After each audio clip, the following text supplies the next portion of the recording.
আন্তর্জাতিক যুব দিবস উপলক্ষে রাজধানীর চিনমৈত্রী সম্মেলন কেন্দ্রে যৌথভাবে এই আলোচনা সভার আয়োজন করে জাতীয়তাবাদী যুবদল, স্বেচ্ছাসেবক দল এবং ছাত্রদল। অনুষ্ঠানে প্রধান অতিথি হিসেবে লন্ডন থেকে ভার্চুয়ালি যুক্ত হন বিএনপির ভারপ্রাপ্ত চেয়ারম্যান তারেক রহমান। আলোচনায় দলের মহাসচিব মির্জা ফখরুল ইসলাম আলমগীর বলেন, তারেক রহমানের দূরদর্শী নেতৃত্বে ফেব্রুয়ারিতে নির্বাচন অনুষ্ঠিত হচ্ছে। এখন সবাই মিলে সুষ্ঠু নির্বাচনের ব্যবস্থা করাই প্রধান কাজ। তার কাজটা তিনি করেছেন। এখন আমাদের কাজ হচ্ছে এই নির্বাচনটা যেন সুষ্ঠুভাবে সম্পাদিত হয়, আমরা যেন এটাকে সুষ্ঠুভাবে শেষ করতে পারি। আমাদের দিকে আঙ্গুল তুলে কেউ যেন দেখিয়ে বলতে না পারে যে আমরা ওই আওয়ামী লীগের মতো জোর করে নিয়ে গেছি, এটা যেন কেউ বলতে না পারে। এ সময় তারেক রহমান বলেন, বর্তমান বিশ্বের চ্যালেঞ্জ মোকাবেলায় প্রযুক্তি নির্ভর শিক্ষার বিকল্প নেই। আগামীতে জনগণের সমর্থন নিয়ে বিএনপি সরকার গঠন করলে দেশের তরুণদের বিশ্বমানের করে গড়ে তুলতে সব উদ্যোগ নেওয়া হবে।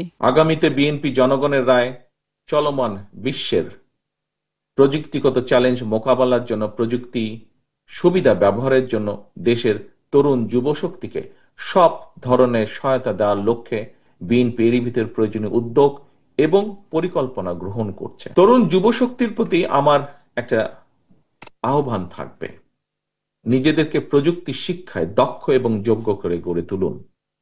আপনাদের সাফল্য যাত্রাকে সহজ করার জন্য বিএনপি সম্ভাব্য সকল পরিকল্পনা এবং বাস্তবায়নের উপায় নিয়ে কিন্তু কাজ করছে, তৈরি করছে। এর মধ্যে তরুণ যুবক প্রিয় ভাই বোনেরা, বিএনপি বিশ্বাস করে প্রযুক্তি নির্ভর তারুণ্য এবং যুবশক্তি গড়তে হলে যুবশক্তির প্রযুক্তিগত কর্মদক্ষতা অবশ্যই বাড়াতে হবে।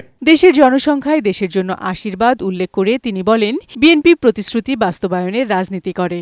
অন্তর্বর্তীকালীন সরকার এবং নির্বাচন কমিশন জানিয়েছে, ফ্যাসিবাদের ১.৫ দশক পর ফ্যাসিস্ট মুক্ত বাংলাদেশে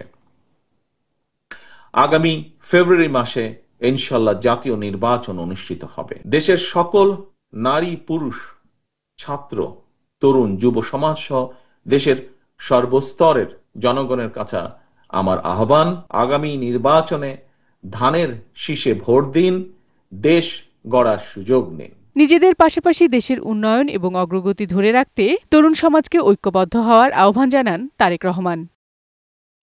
বিউটি সমাদ্দার, বৈশাখী সংবাদ, ঢাকা।